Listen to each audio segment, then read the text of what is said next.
Advertencia. El siguiente podcast está basado en hechos reales.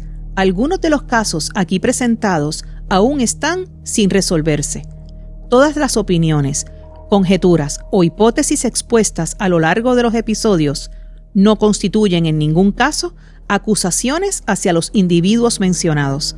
En los casos ya resueltos, este podcast comprende que los mismos se dilucidaron en el Tribunal de Justicia y no en la opinión pública.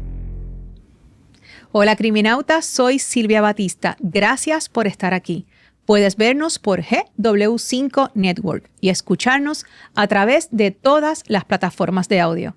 Y ahora, criminauta, es hora de desenredar el hilo del crimen.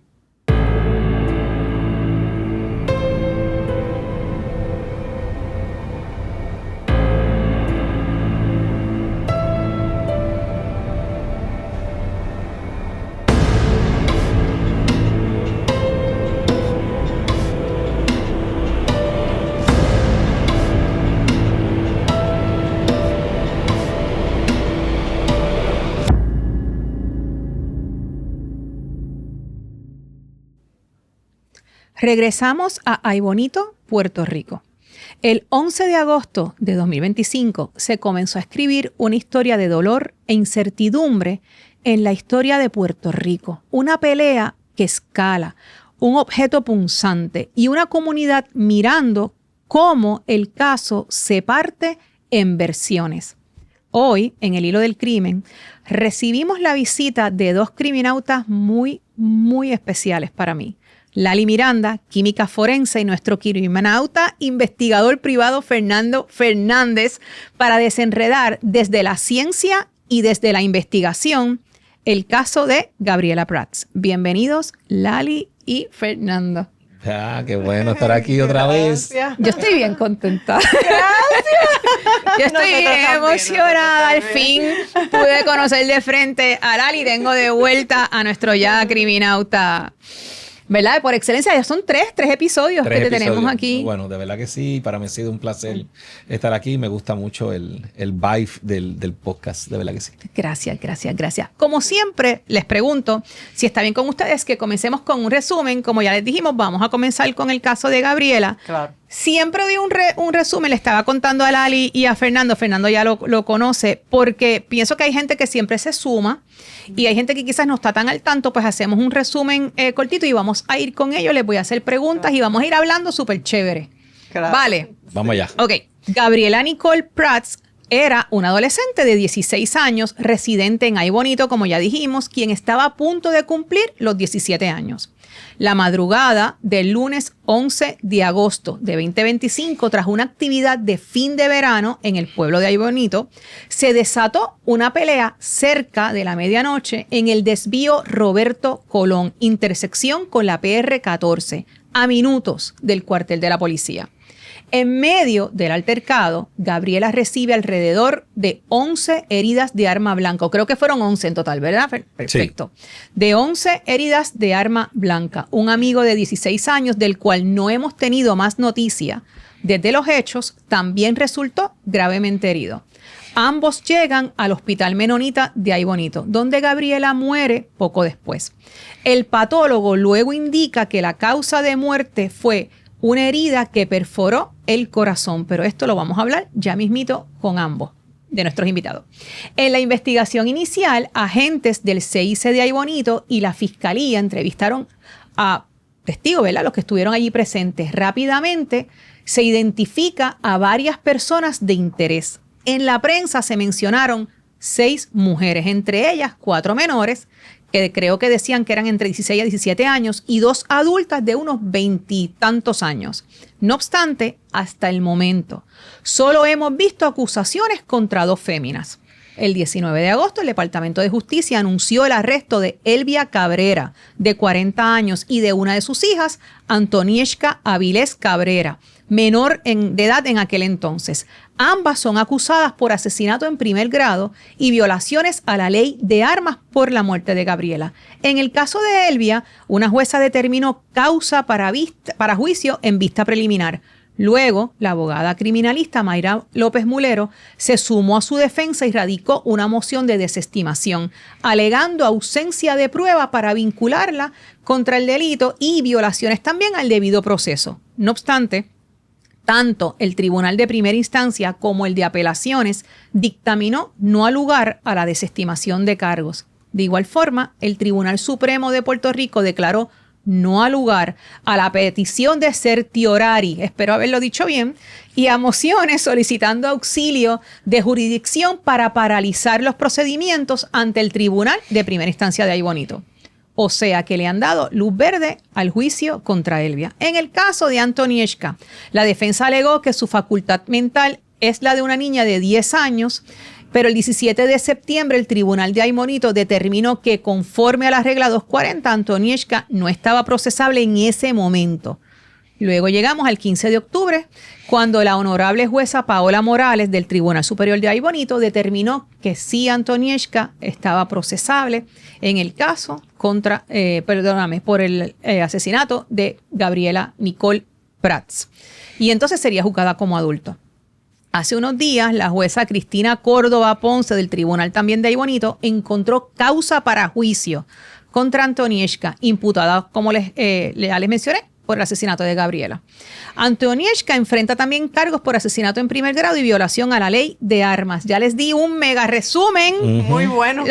Excelente. Okay. Vamos a las preguntas, si les parece. Claro. Vamos allá, seguro que sí. Ok, voy a comenzar con Lali. Dale. Si está bien contigo. Y entonces, después que Lali conteste, si tú también quieres añadir. Estamos así vamos primero. hablando los tres super nice, super fluido.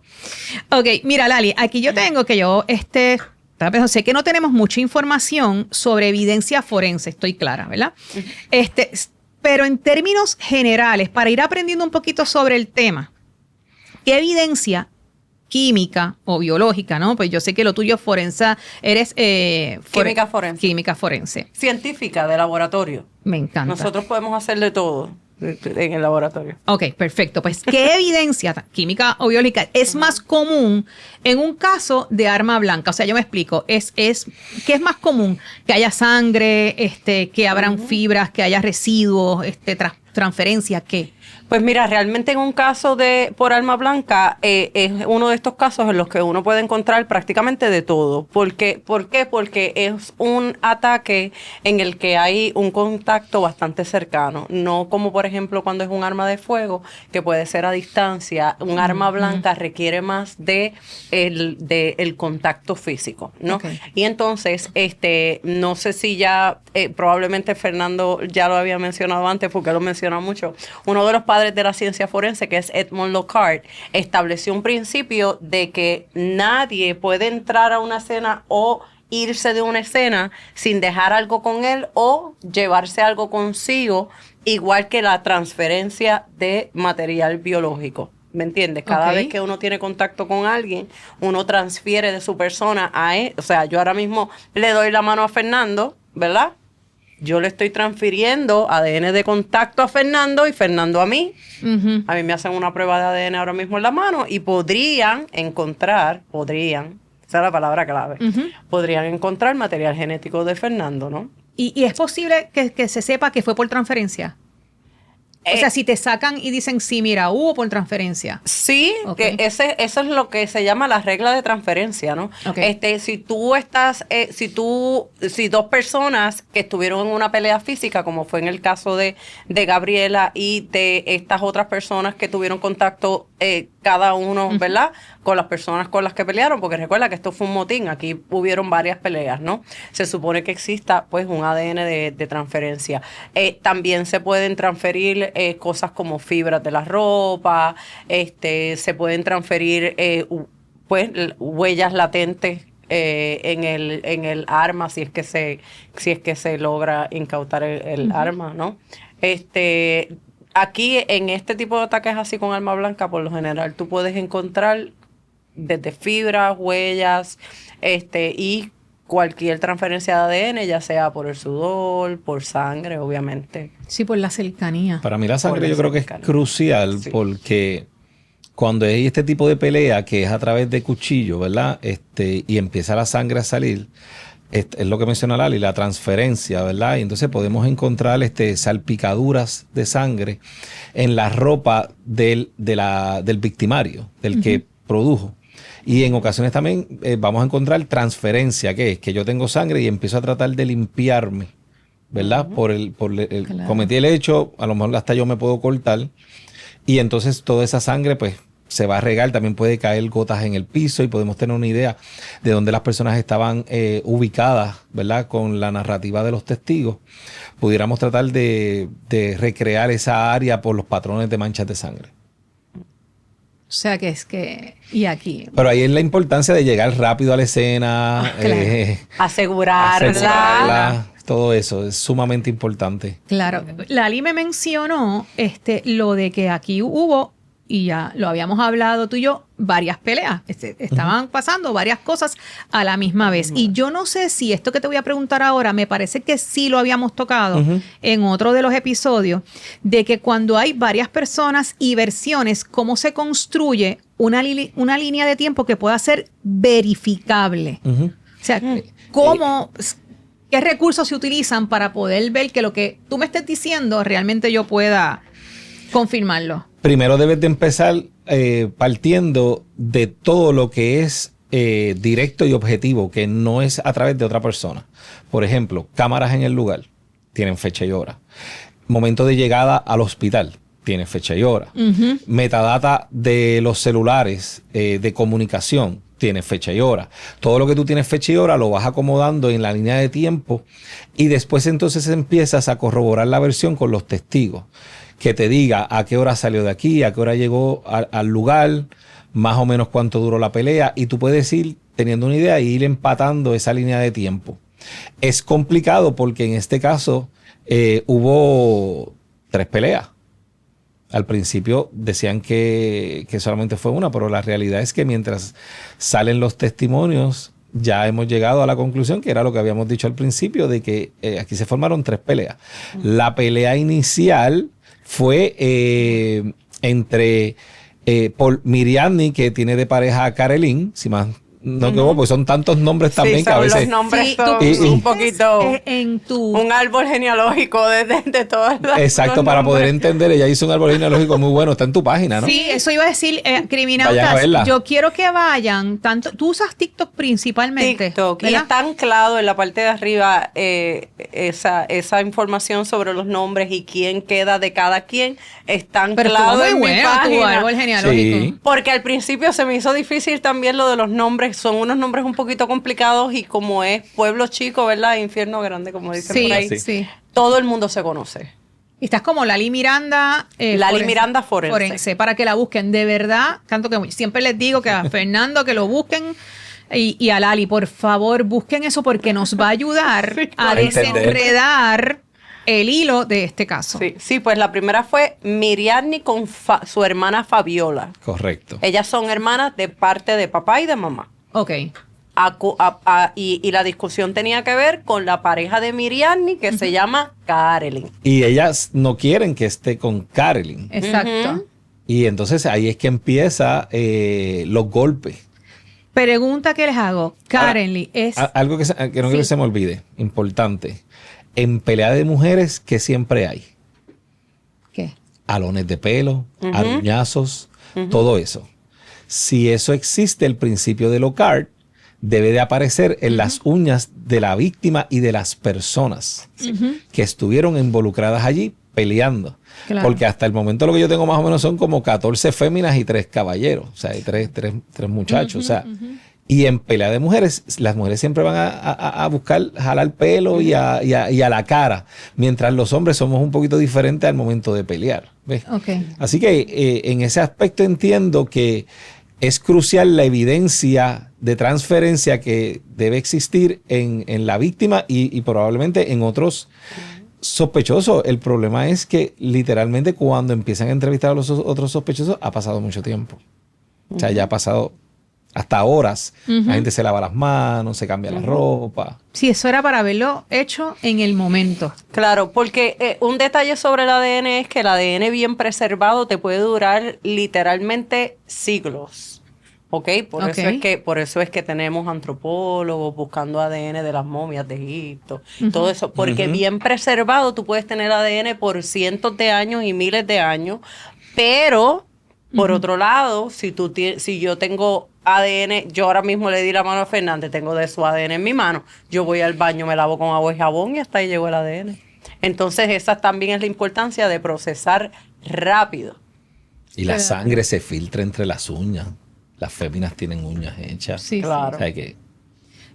Karen, y que era ahorita lo que quería preguntarles, ¿es mayor o más o menos se sabe la edad de ella? Tengo entendido que es 25 por ahí, o sea, es mayor que Miriam, ni que para los efectos, creo que cumplió la mayoría. 17. Tenía 17 y en acaba ese de cumplir momento. 18 hace poco. No, yo pregunto en términos de si pudiera ser una posibilidad de que ella fuera una de estas adultas féminas de veintitantos que dijeron que estaban presentes y que no se han mencionado más. Ese es el problema de esto, que lo que se dijo al principio, lo hemos discutido antes, lo que se dijo al principio no es como lo pintaron, ¿verdad? En la situación donde habían 6 sospechosas, tantas menores, o sea, porque ¿dónde cae Elvia con 20 Ninguna años? de 40 años, O sea, nunca se mencionó. Yo me cae quedé bien ahí. sorprendida cuando Elvia salió en... Por eso es que la abogada Mayra López Mulero en un momento dado lo dice, o sea, aquí habían otras personas, yo quiero hablar con el de la policía que lo dijo en la prensa Claro. y quiero entrevistarlo, ¿ves?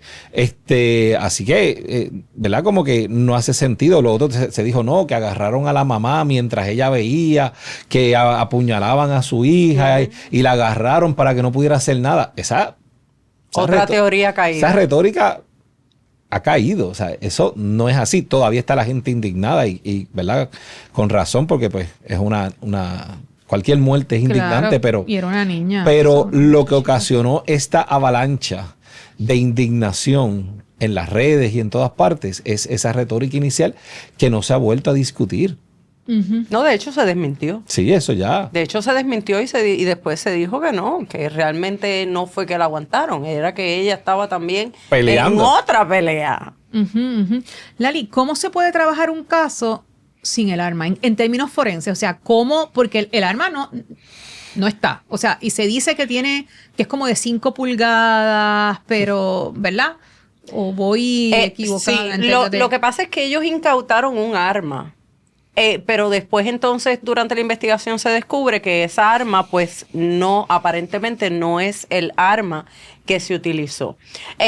Mediante los testimonios se ha sabido pues que había un objeto que era aparentemente que parecía un bolígrafo, que era negro y plateado, por los mismos testimonios y por lo que las personas dicen en Ay Bonito, era entonces lo de la famosa peinilla, que es una peinilla que parece que tiene el peine de peinilla, pero el mango cuando tú lo sacas se convierte pues en una navaja.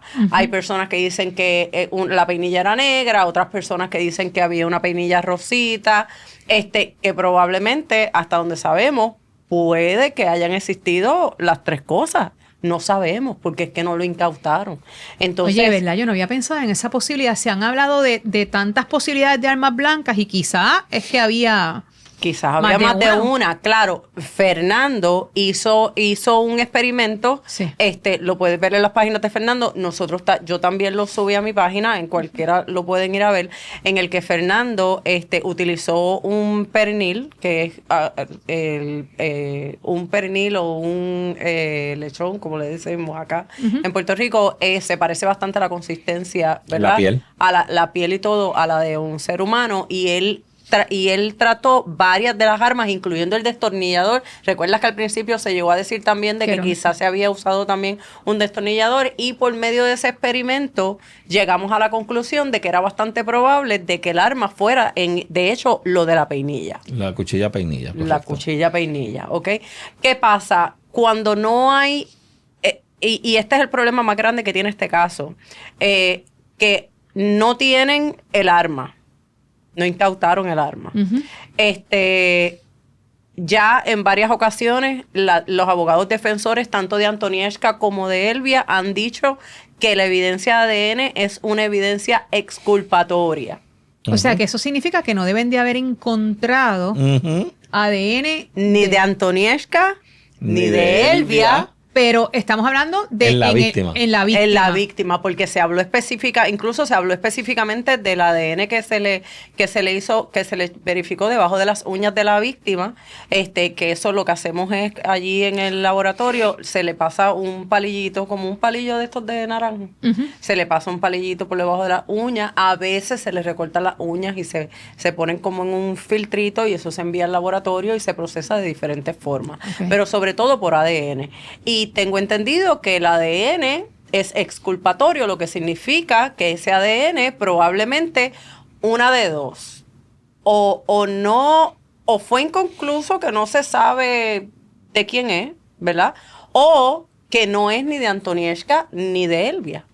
Entonces ya ahí tienes un gran problema, porque el ADN es la evidencia reina de todo caso criminal. Entonces no tienes ADN, no tienes el arma. Y entonces estás basando tu caso prácticamente totalmente en testimonios. Ahí entra el efecto CSI. La gente quiere ver la ciencia resolviendo el crimen. Y es lo que ella dice. El ADN es el rey. Y si no tengo el rey dentro de las uñas, pues, ¿qué dice un jurado? Pues no pudo haber sido. Claro, tenemos que recordar algo.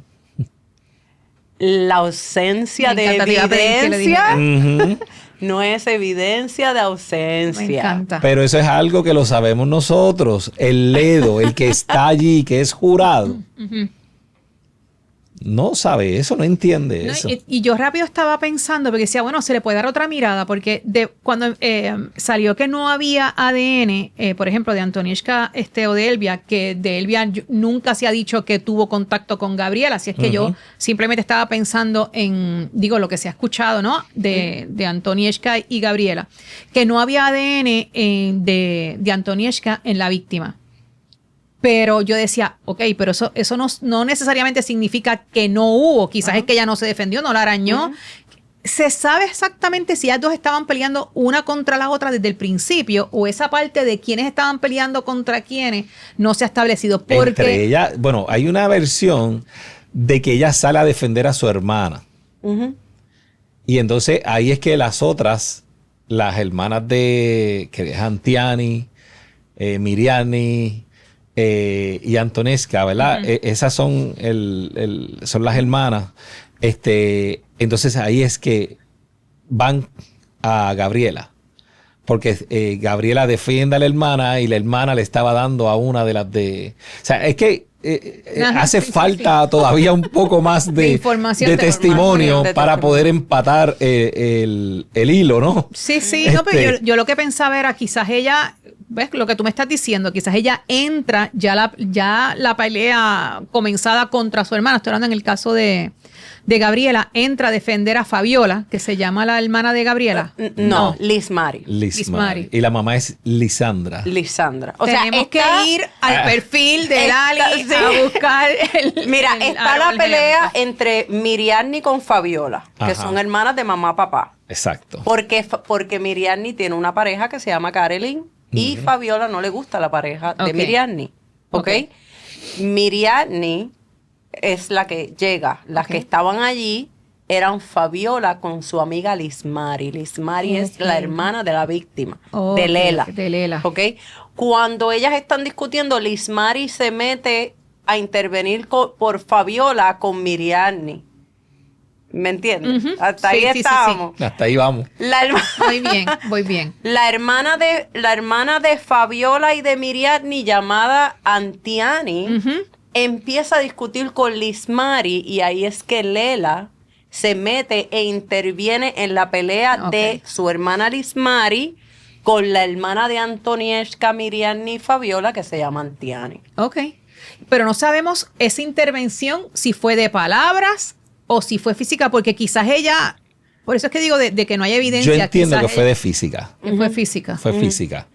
Porque eso es lo que hace que Gabriela se meta. Pero Gabriela cuando se mete de forma física o se mete a decirle, mira... Tremenda pregunta, porque eso no lo tenemos todavía.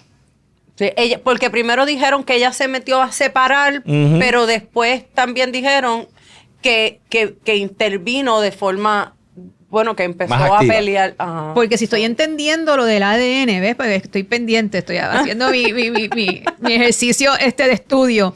Y ella está separando, hubiera tenido ADN de transferencia, o sea que hubiera sido necesario que le cogieran muestras en el momento para preservarlo y Claro. no de defensa, si no ella aruñó, no a lo pelo, no. Sí. No, súper. Pero sí, Poquito a poco. pero volvemos Pero a es lo interesante mismo. porque dice, entró a separar, pero Elvia también me dijeron a mí que entró a separar. Que entró a separar en el comienzo.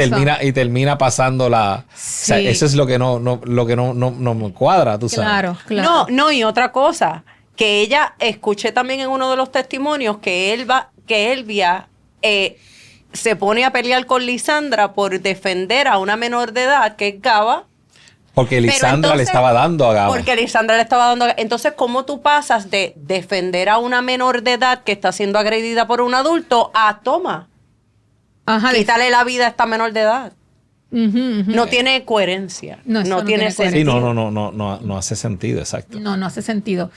En el otro episodio que estuvimos tú y yo hablando también del caso, sí hablamos, me acuerdo de que allí no hay cámaras en el cruce no hay cámaras. Hay una señora que tenía unas cámaras, pero en el cruce como tal no hay cámaras. ¿Qué señora tenía unas cámaras? Hay una señora que salió en Una entrevista, vecina. una Una vecina que vecina. salió en entrevista que ya dijo que sus cámaras, que se ve como una persona encima de alguien, pero parece que es bien a distancia.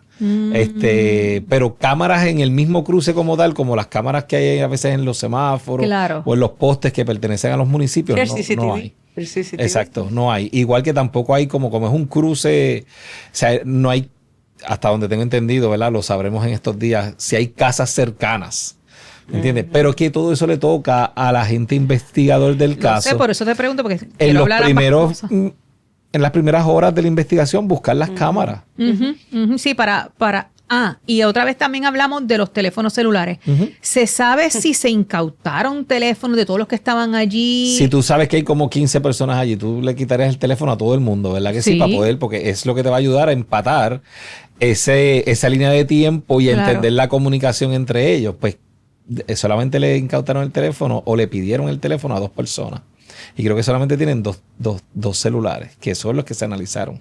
Ya la defensa de Mayra López Mulero indicado que hay unos chats que se borraron. Ok. ¿Y por qué los borraron? ¿Y qué decían esos chats? ¿Cuán comprometedor era?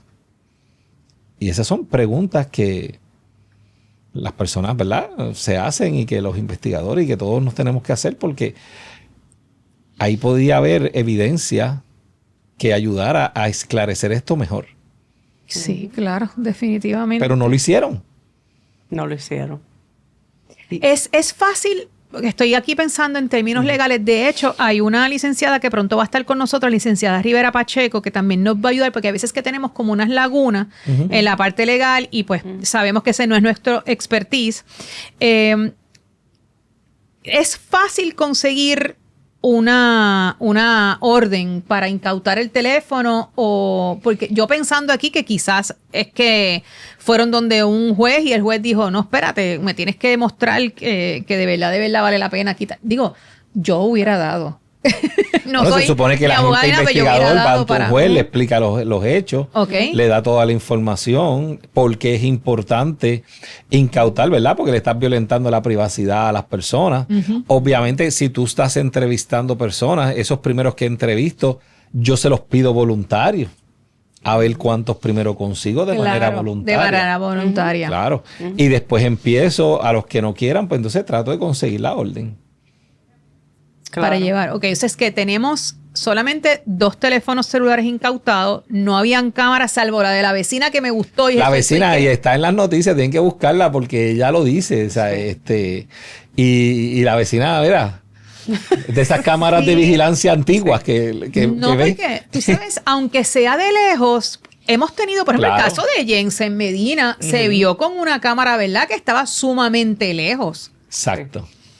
Sí. Pero déjame decirte algo, pedir una orden judicial para incautar unos teléfonos celulares es hasta más fácil que pedir una orden para una cámara de seguridad privada. que incluso... Sí, porque ya es un tercero que no tiene nada que ver. Pues, exacto. No, y que cuando tú tienes una cámara de seguridad privada, tú tienes derecho tú tienes cierto derecho a la privacidad. Pero con los aparatos celulares es más fácil borrar información y por lo tanto los jueces tienden a aprobarlo más fácil que otro tipo de electrónico. Okay. Y si le traes al juez la pertinencia y por qué es importante obtenerlos rápidos por la volatilidad de la data, que se puede borrar, la pueden mover, o sea, pues ya tú solo los jueces lo saben aquí en Puerto Rico. Sí, y que debe ser algo fiscales. relativamente fácil de Seguro. conseguir. De conseguir. Lali, sabemos que ya dijimos que no tenemos el objeto punzante, pero me dijiste que la ausencia de evidencia no es Evidencia de ausencia.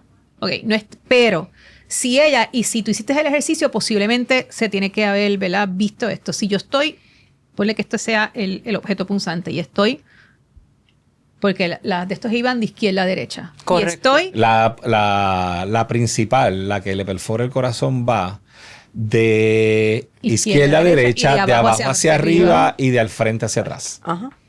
Ajá, y de al frente hacia atrás. Perfecto.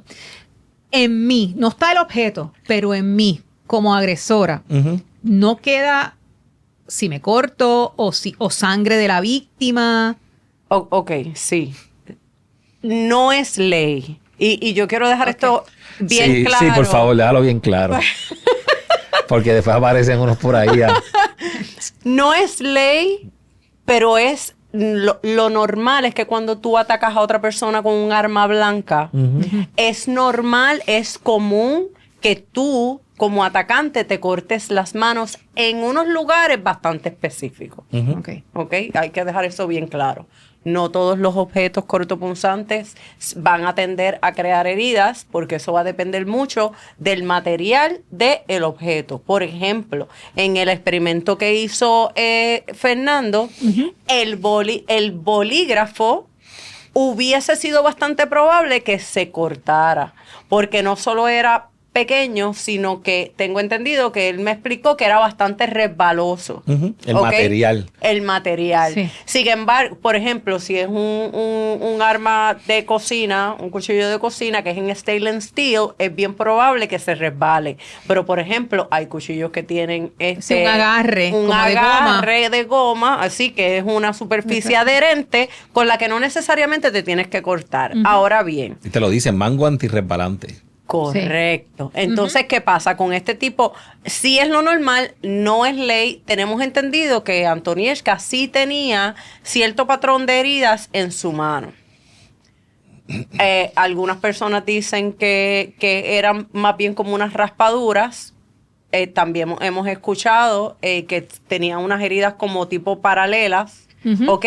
El problema es que cuando es un tipo de arma como la peinilla o el bolígrafo, lo común es que ella se hubiera cortado en esta parte de adentro de la palma o esta área de aquí. Claro, es sumamente común cuando tú atacas a alguien así, es muy, muy, muy común ver heridas en esta área de la mano. Ahora, no tanto aquí. Exacto, no en la parte palmar, no en la parte anterior. También va a depender del agarre. Porque no es lo mismo que yo agarre algo así y se me resbale, pues entonces probablemente me corto por aquí, me corto por aquí. Digo, la cámara aquí, ¿verdad? Porque va a depender del agarre. Ahora, si yo lo agarro así, pues entonces, y se resbala hacia adentro, pues vamos a tener probablemente en esta área. O sea que aquí sería esta área, aquí sería esta área, y acá, ¿verdad? Si es así, pues sería en la... Pero la herida mortal no pudo haber sido en este ángulo porque es de abajo hacia arriba.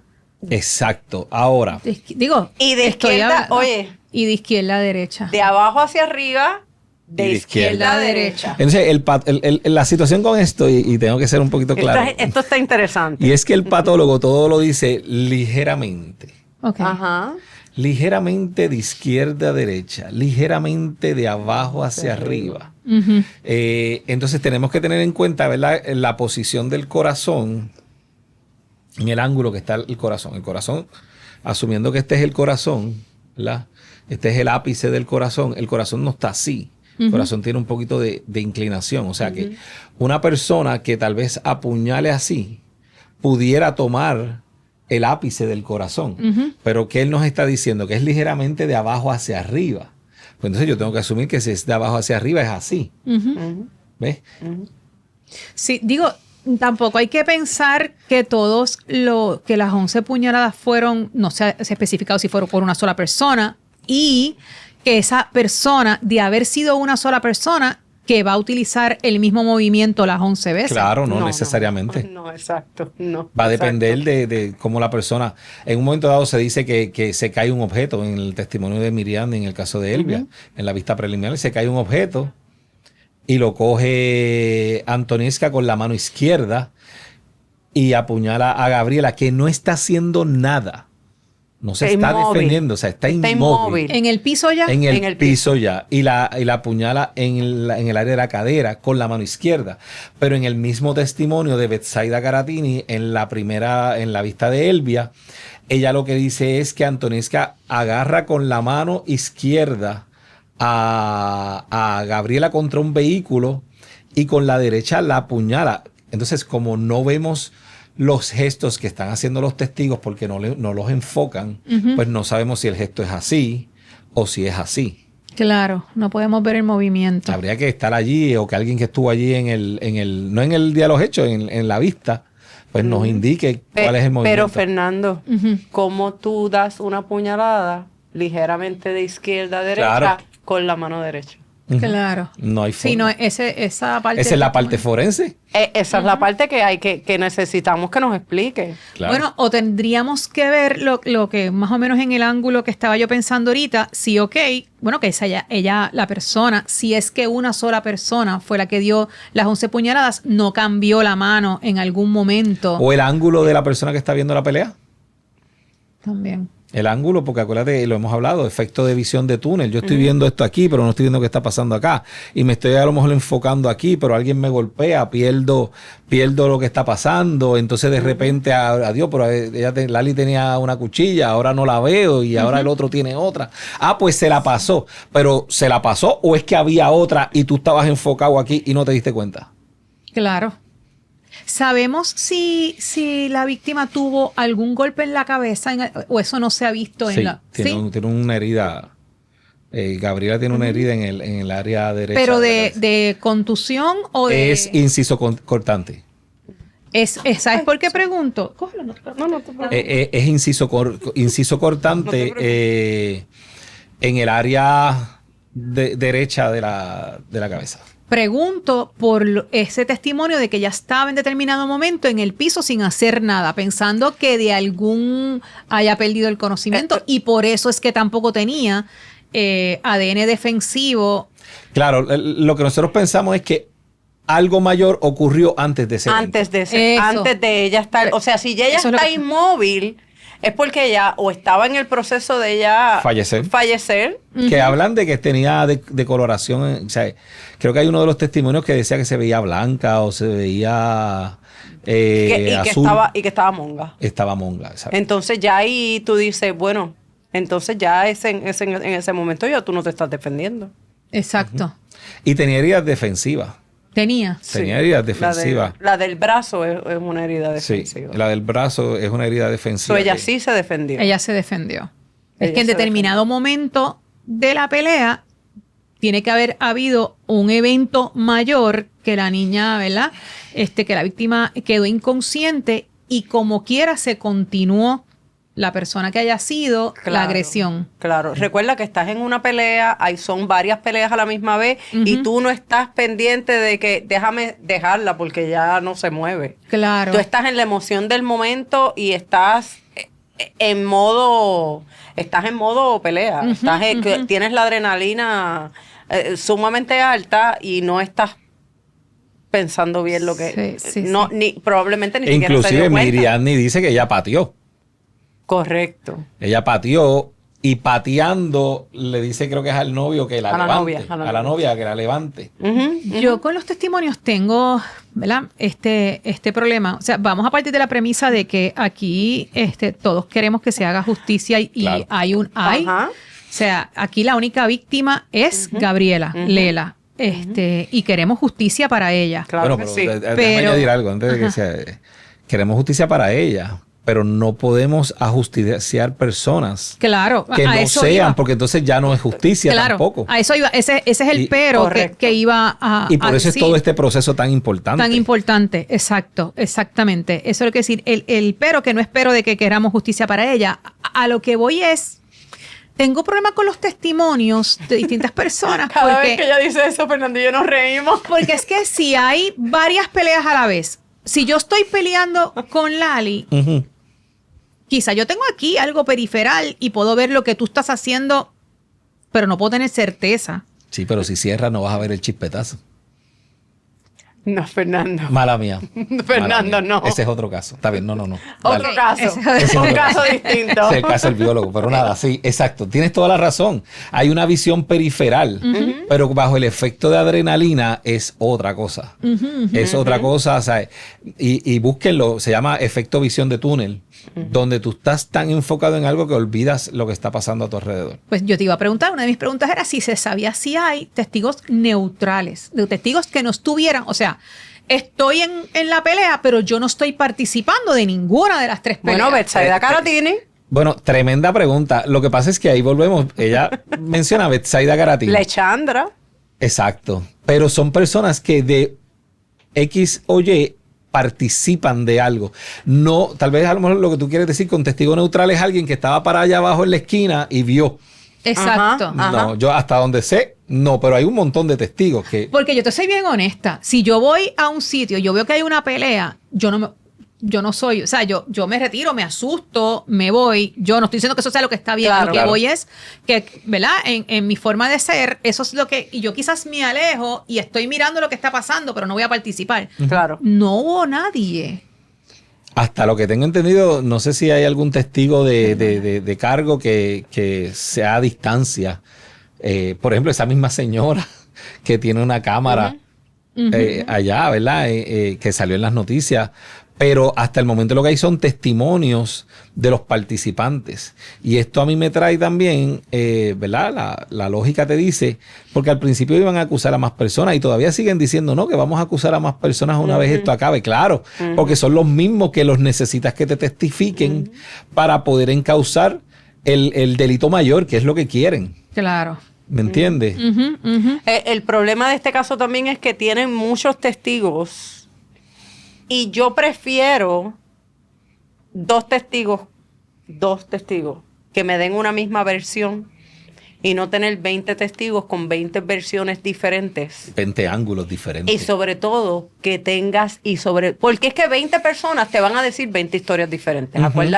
Te lo Sí, digo, sí, sí. que 20 personas tú vas a escuchar 20 historias diferentes. Y para un buen abogado es fácil romper la teoría porque tienes tanto por donde Ajá. sacarle hilo. Que, Entonces, si de esos 20 testigos tienes 2 testigos o 3 testigos principales que constantemente cambian la historia, Ujú.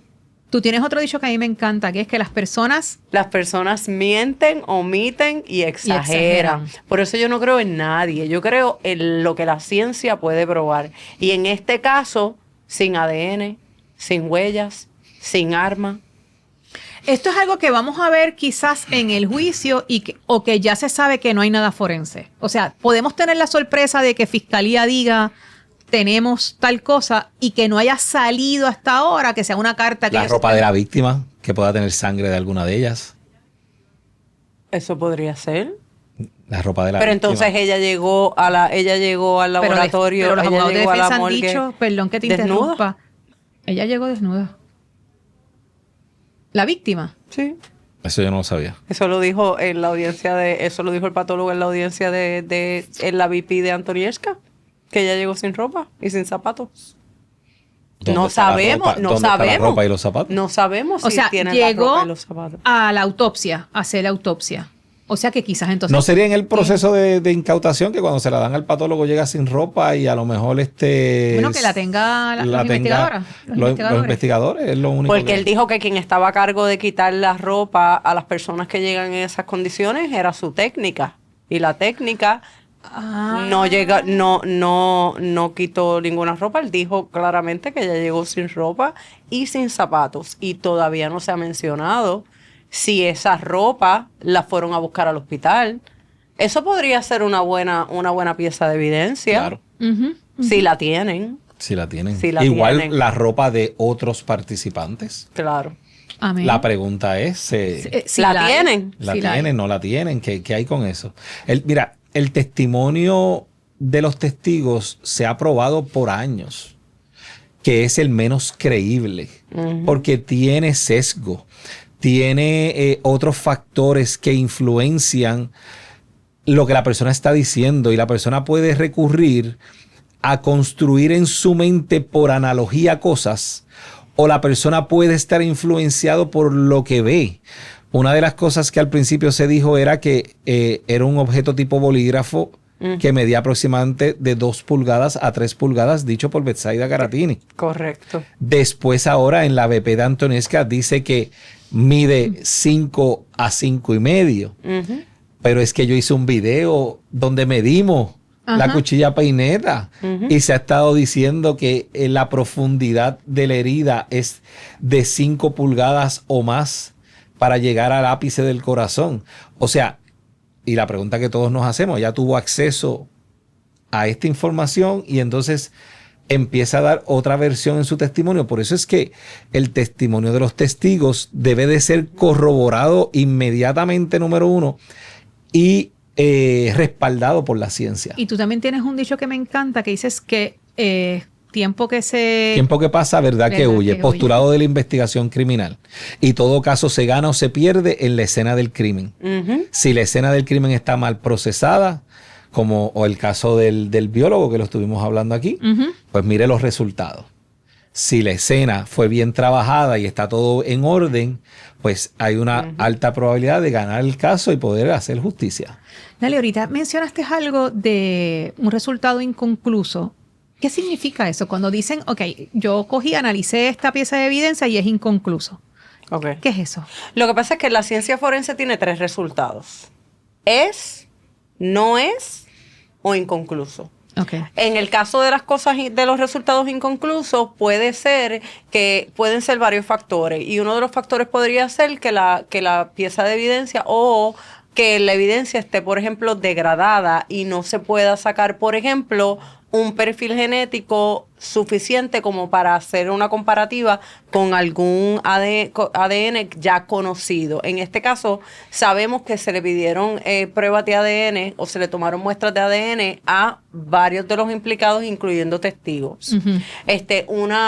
Algo inconcluso podría ser que encontraran, por ejemplo, ADN, una mezcla de ADN debajo de las uñas de la víctima, y que una de las muestras esté casi totalmente degradada y no puedas crear un perfil genético para compararlo con una de los testigos, por ejemplo. O sea, porque la ciencia forense es exacta. Okay. O sea, los resultados de ciencia forense te culpan o te exculpan. Exacto, te exoneran. O sea, lo mismo puede decir que sí o decir que no. Okay. Pero ya lo que es inconcluso es que lamentablemente pues fue una pieza de evidencia que quizás fue contaminada o que está degradada. O falta de material genético. Falta a lo mejor tienes, pero no suficiente. Exactamente. O sea, que el inconcluso tiene que ver más con el estado de la evidencia y la cantidad. Y la cantidad, correcto. No tanto con que sea o no sea. No tiene prácticamente nada que ver. O sea, que quizás no significa, no es un sinónimo de que es exculpatorio. Es simplemente de que no se puede utilizar, no se pudo analizar bien. Estaba degradada la muestra, no pude hacer nada con la muestra. No me sirvió la muestra. Okay. O sea, es sencillo así. Fernando. Es como, por ejemplo, en las huellas dactilares. Tú necesitas de cierta cantidad de puntos característicos para decir la huella pertenece a fulano. Correcto. Pero si tengo un pedacito de huella y no tengo la cantidad correcta de puntos característicos, pues no tengo Sí, no la puedo utilizar. No tengo la identificación positiva. Sí, porque en un mundo perfecto, Sí. en un mundo perfecto forense te llega una huella así como las que pusiste en la introducción. Exacto. Que Sí. tienes la huella así completita en un mundo perfecto. Por lo general en el laboratorio No es lo así. que se reciben son fracciones pequeñas de Exacto. huellas de esta partecita de aquí, de esta partecita de aquí. Entonces ya ahí pues eso sería un tipo de análisis que no puedes llegar a nada porque no tienes suficiente.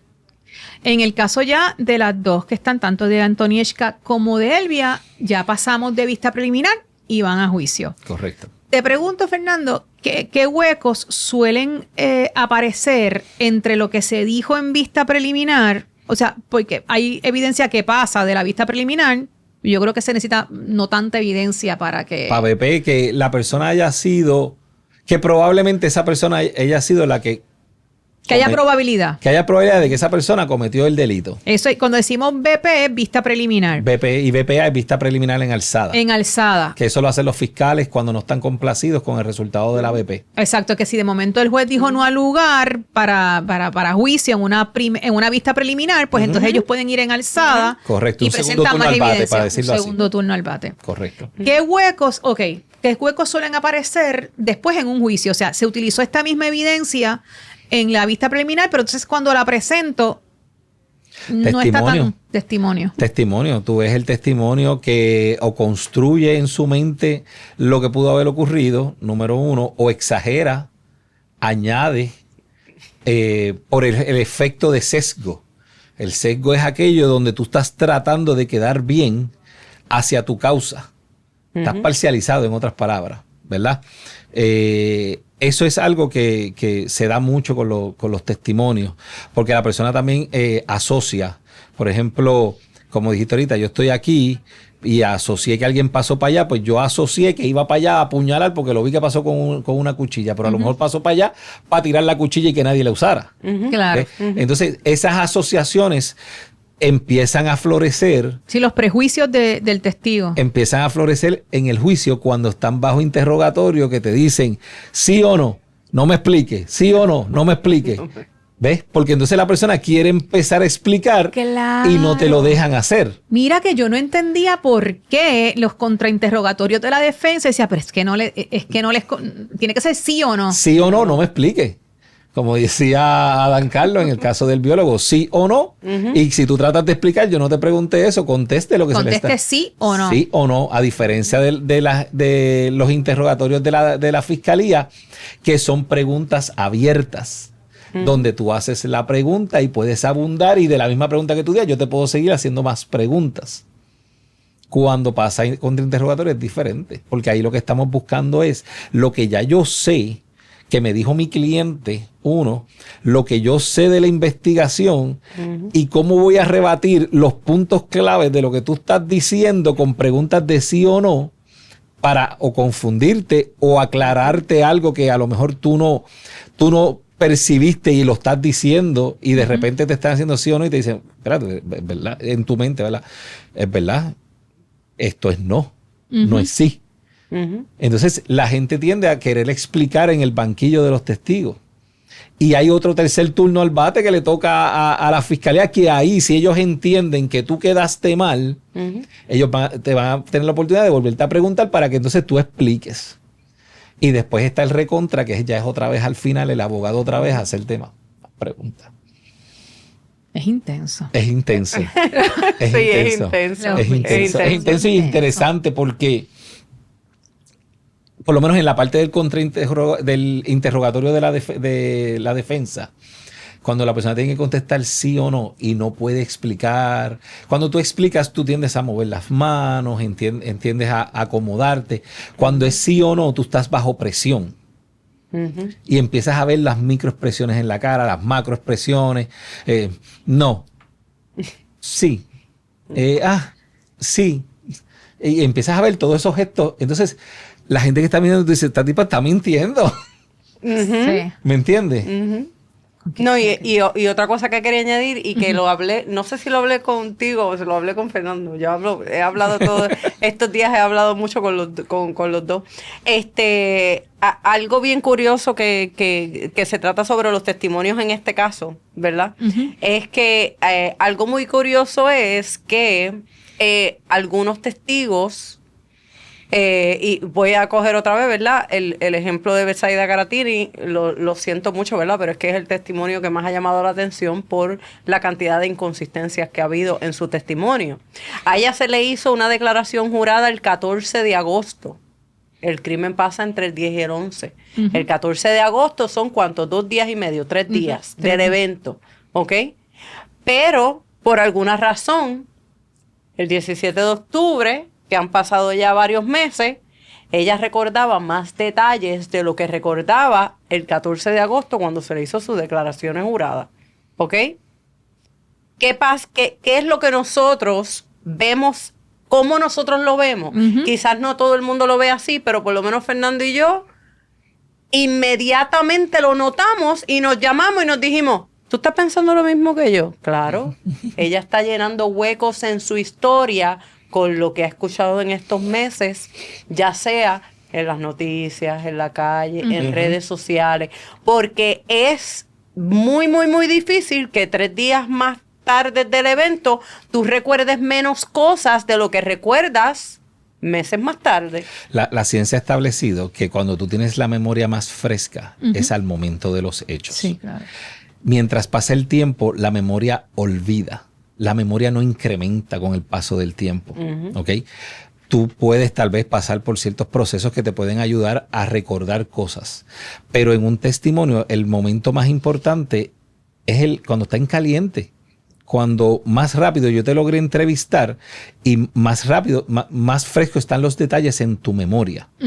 Por eso es importante esa primera entrevista a los testigos por la policía. Y yo aquí, en este caso, lo que estoy viendo es que le dieron como que una hoja. Describa cómo era el alma. Describa qué fue lo que ocurrió. Perdóname.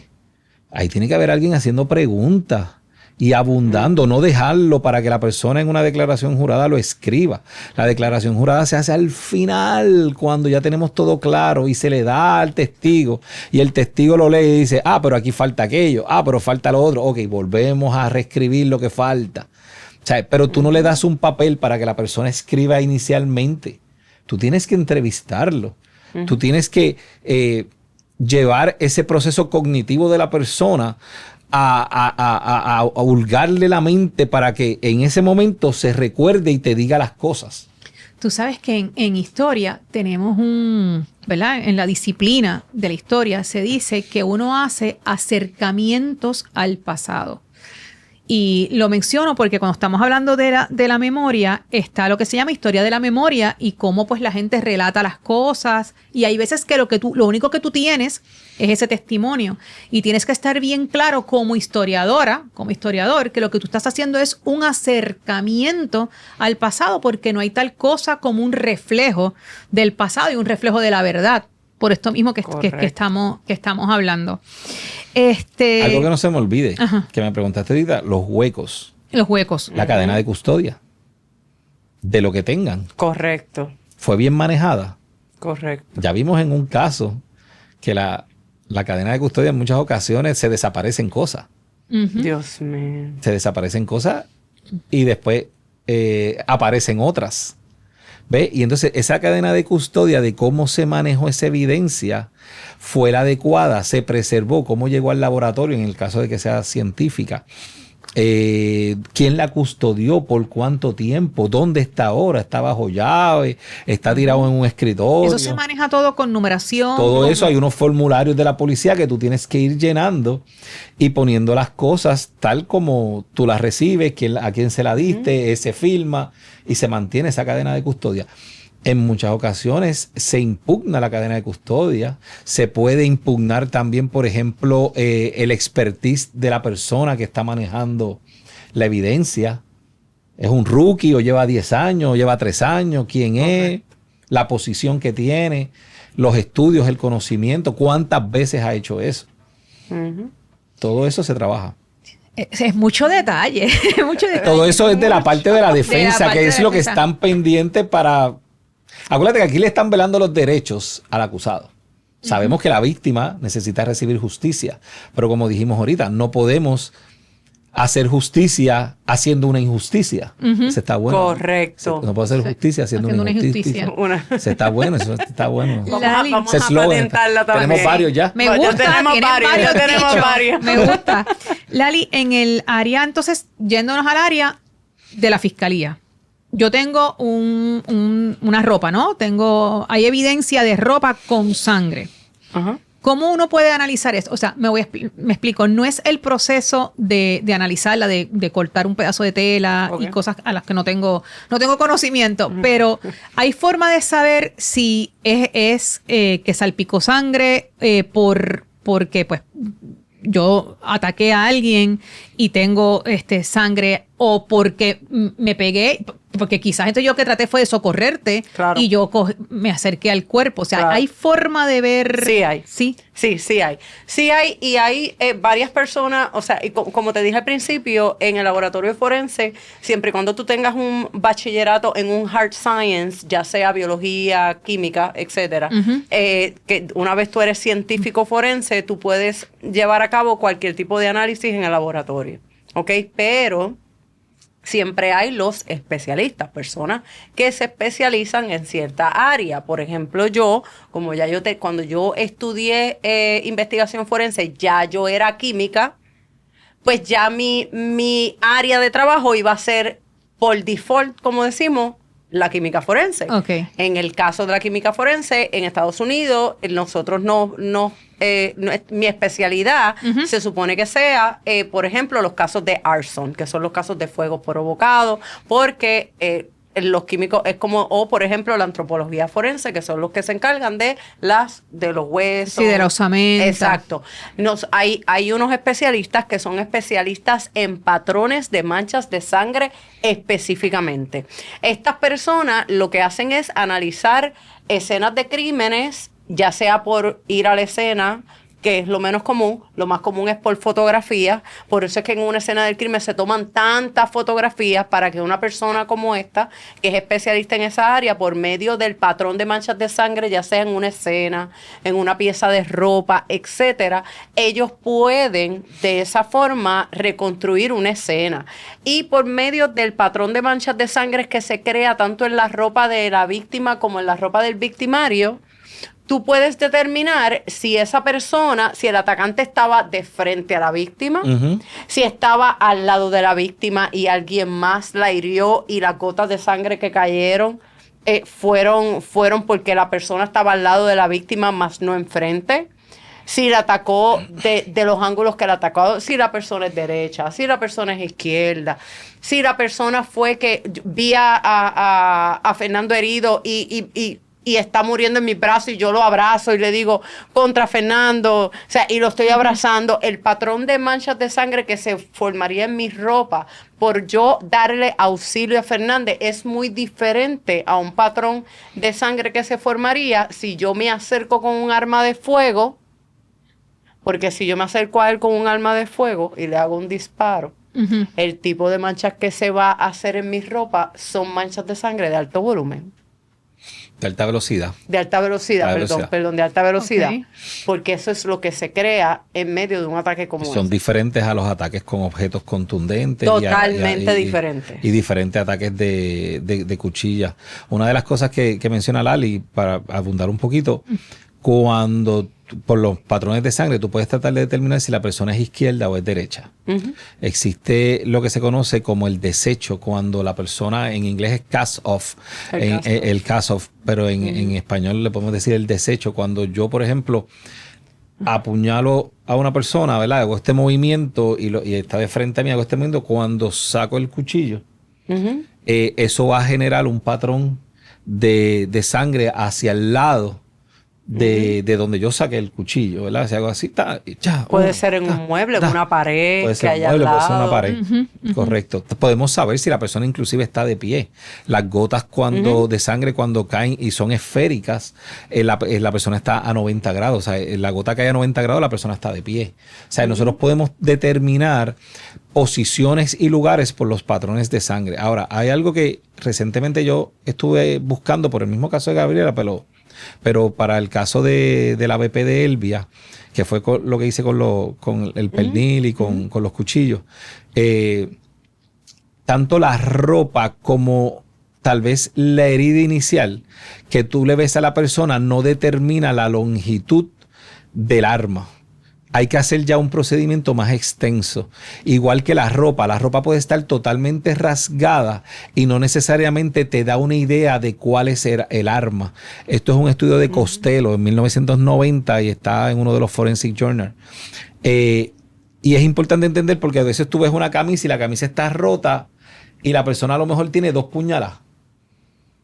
Y tú dices, pero ¿cómo si lo que tienes es una camisa rota nada más en un área? Porque en los estudios se ha probado que no necesariamente la cantidad de apuñalamiento que tiene la persona va acorde con la ropa, igual que la profundidad.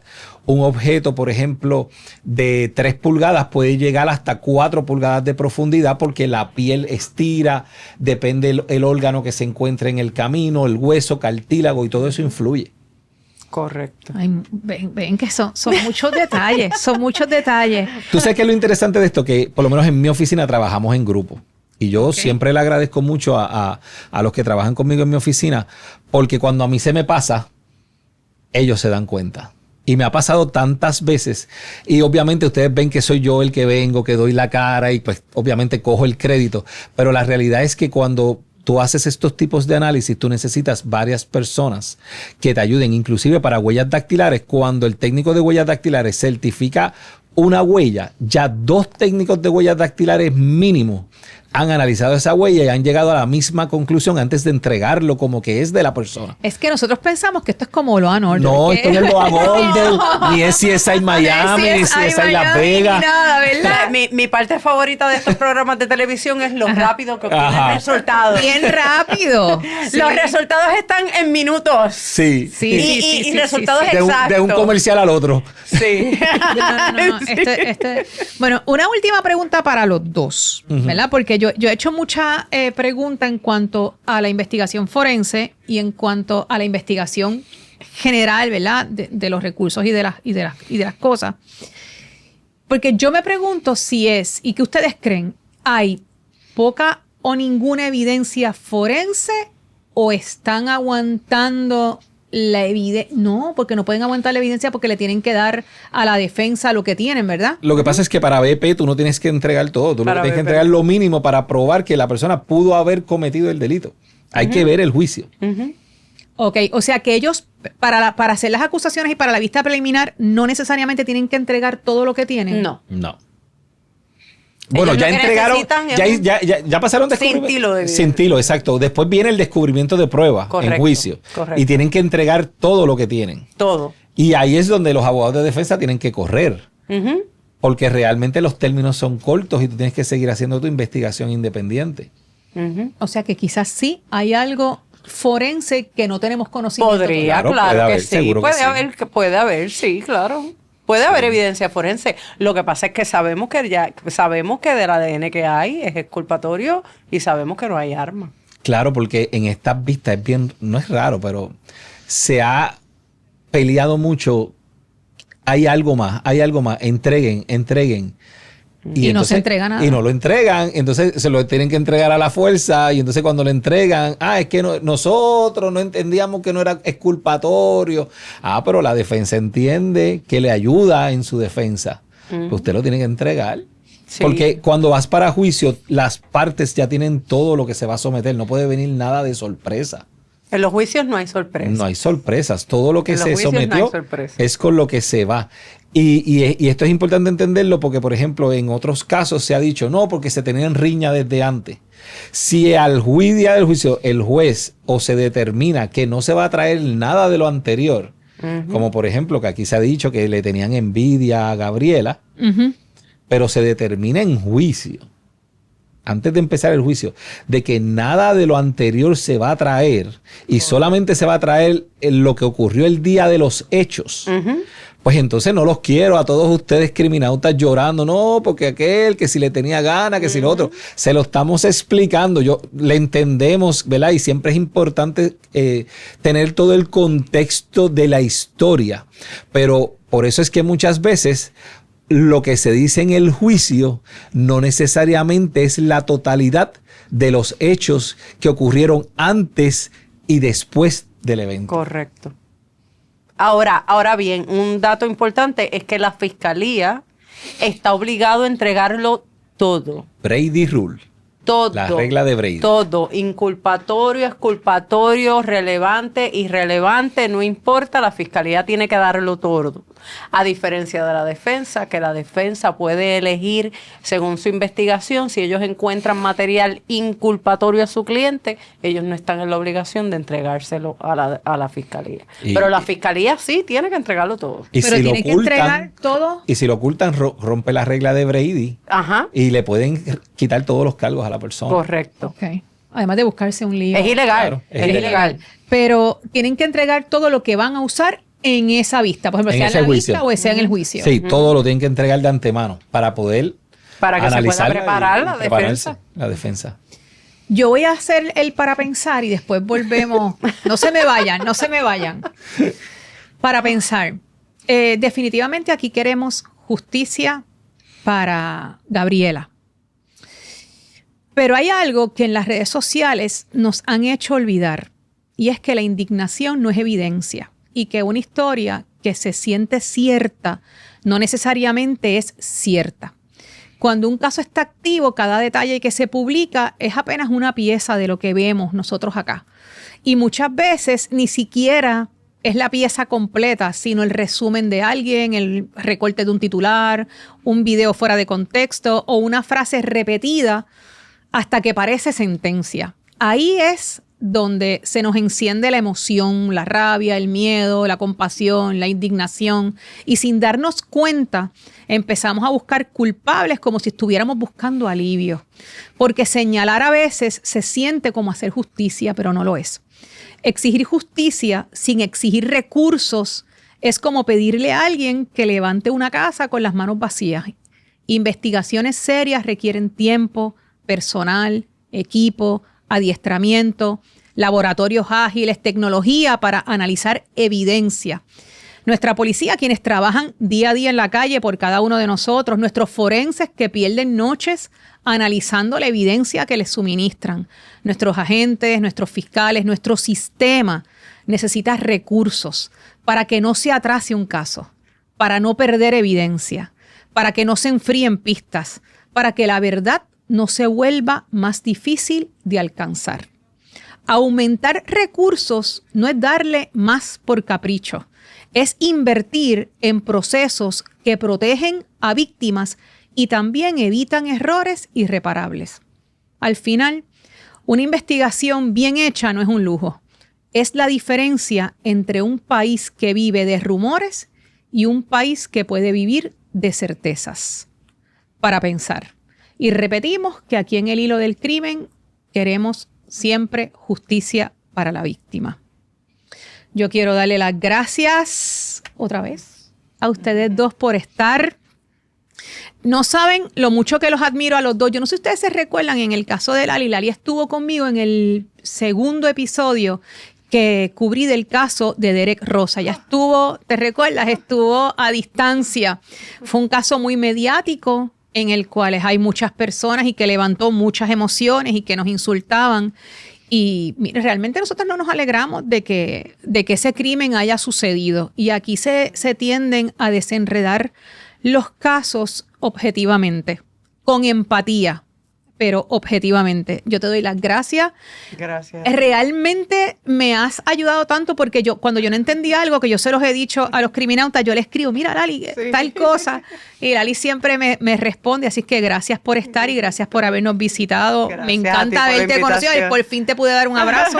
Gracias. Y en el caso de Fernando, que esta es ya la tercera vez que nos visita, te lo agradezco porque yo sé que tú estás bien bien ocupado. Sí, tenemos mucho trabajo en la oficina, pero a mí siempre esto me ha llamado la atención porque me ayuda, número uno, te mantiene fresco, ¿verdad? Es importante todos estos temas. Y número dos, me gusta orientar a las personas, que las personas puedan tener la perspectiva de lo que nosotros hacemos, porque educas. Y mientras tú le explicas a las personas empiezan a utilizar más el pensamiento crítico, no a dejarse llevar por la masa. Y creo que es parte de una de las funciones que realizo. Me encanta. Yo quiero preguntarte algo. Sí. ¿Y los perritos? Todavía la recompensa subió. Por favor, lo que quieras. Pues mire, para que sepan, hay 2 perros desaparecidos, son de mascotas de mi cliente. Uno se llama Spanky, que es un French Bulldog. El otro es un Rottweiler, se llama Mr. Beat. Aquí en el hilo del crimen te agradezco porque la vez anterior pusimos el flyer, la recompensa era $5,000. Mi cliente está decidido a encontrar sus mascotas. Ha subido la recompensa a $50,000. Entendemos que alguien tiene las mascotas de mi cliente, se puede comunicar de manera confidencial al 787-276-5619. No se van a hacer preguntas, solamente queremos recuperar las mascotas. Obviamente alguien me preguntó que si encontraba una, pues si encuentra una son $25,000, pero el que tenga las mascotas o usted las encuentre va a ser totalmente confidencial y las recompensas son $50,000. El cheque está listo para ser entregado a la persona que nos lleve con información que conduzca a recuperarlas o que nos entreguen las mascotas. Amén, que así sea. Wow. Salieron tus redes en pantalla, tus teléfonos, ¿seguro? Pero tus redes siempre son para que las repitas. Seguro, en Facebook, Instagram, Detective Fernando Fernández, y en TikTok, Fernando Fernández PI. Cantas, por favor, búsquenlo, porque de verdad que aprendemos de una manera objetiva y es una persona, a mí me encanta porque tú quieres enseñar y me gusta. De verdad, fui profesor 2 años, así que me gusta lo que hago, me gusta llevar ¿verdad? El conocimiento para que otros lo puedan utilizar y a la misma vez me sirve de exposición para que la gente que le interese nuestros servicios pues puede llamarnos a la oficina al 276-5619. Gracias. En el caso de Lali, la primera vez que vino Fernando, yo le tuve, ¿verdad? Un detallito. Te quería tener este detallito. Gracias, qué linda. Sí, si lo quieres abrir para que los criminautas lo vean. Ok. Sí. Okay. Vamos a ver. Oh, Lali Mirandito. Lali Miranda. Gracias por escribir bien mi nombre. Gracias, qué bello. Sí. Tú sabes a quién le va a gustar esto, ¿verdad? ¿A quién le va a gustar? A mi papá. A tu papá. Ay, sí. Recuerden que mi papá, yo la conozco a ella por mi papá, porque mi papá es su fiel seguidor. Ay, gracias, sí, le mando un abrazo. Qué bonito, está bien lindo, gracias. Gracias a ti. Me encanta la huellita. La huellita perfecta en el mundo ideal. La huellita perfecta en el mundo forense ideal es esta que está aquí. Esa que está ahí. La que nunca llega al laboratorio. Ojalá y que fuera así siempre. No, pero no. Pero gracias por estar aquí. Me encantó. Gracias por siempre aclararme las dudas. Miren, esta mujer ha hecho una labor incansable, educando y llevando en el caso, no solamente en el caso de Derek Rosa, pero en el caso de Derek específicamente, y nos educó y nos enseñó. Así es que muchas gracias. Ese caso fue intenso. Y no solamente tú, quiero también mandarle un saludo a Sebastián, que también. Sebastián, mi hermanito Sebastián. Sebastián, tremenda persona. Si me permites decir varios todo nombres. Lo que quieras, eso iba. Ok, pues mira, en el caso de Derek Rosa estuvimos Sebastián, él tiene el programa Juzgue Usted Latino USA y lo encuentras así en cualquiera de las páginas. En YouTube. En YouTube, en Facebook y también en TikTok. Además de eso, teníamos otro grupo de abogados. Había una juez, la juez Saide Jones, que también estuvo colaborando con nosotros en el caso. Estuvo Gabriel, que no es profesional del sistema judicial, pero es una persona brillante. Que por favor que no se me quede nadie. Queen Vega, Miami. Queen En Vega TikTok, Miami, Queen Vega en Miami. TikTok, ella era nuestro más valioso recurso. Ella Ella también corresponsal está en activa. YouTube. Iba Ella a era todas la las que, vistas. ella iba a todas las vistas porque allá no hubo un problema con estas personas que apoyaban al joven acusado, que se pusieron a hacer unas amenazas de muerte ahí a la fiscalía y al juez cuando se transmitían las vistas por el Zoom. ¿Y qué pasó? Pues que nos quitaron las vistas de Zoom y entonces ya nadie podía ver las audiencias, y Queen Vega nos hacía el gran favor y la gran labor de ir a las audiencias, tomar notas y mantenernos informados, además de los documentos de la corte. Correcto. Pero eso fue un caso bastante intenso. Gracias a Dios ya se terminó el caso está cerrado. Hicieron un trato de 25 años de prisión seguido por 20 años de probatoria. Pero me gustó mucho la oportunidad de poder, así fue como empecé realmente. Con el mundo de TikTok y todo eso, empecé por eso mismo, por la desinformación.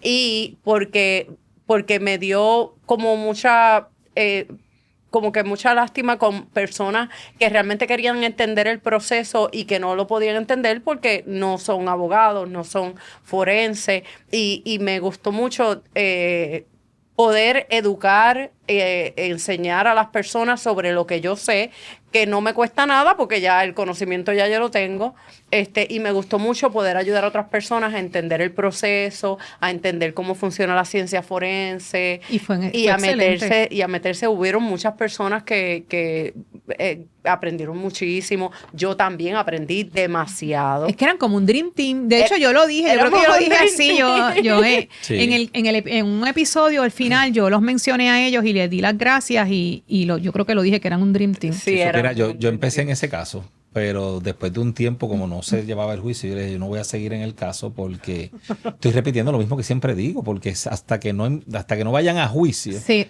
era más de lo mismo, y llegó un momento dado que el hate que estaban tirando era demasiado, y yo dije, mire, yo tengo otros casos que atender. Sí. Amenazas de muerte y todo. Y aquí, cuando uno hace estos foros, uno los hace de una forma lo más objetiva posible, desde su área de expertise. Correcto. En el caso de Fernando, él es investigador privado con muchos años de experiencia y de preparación. En el caso de Lali, química forense, claro, con años de estudios y de preparación. En mi caso, lo mío es la historia cultural, es desde lo sociocultural, y tengo especialidad en género.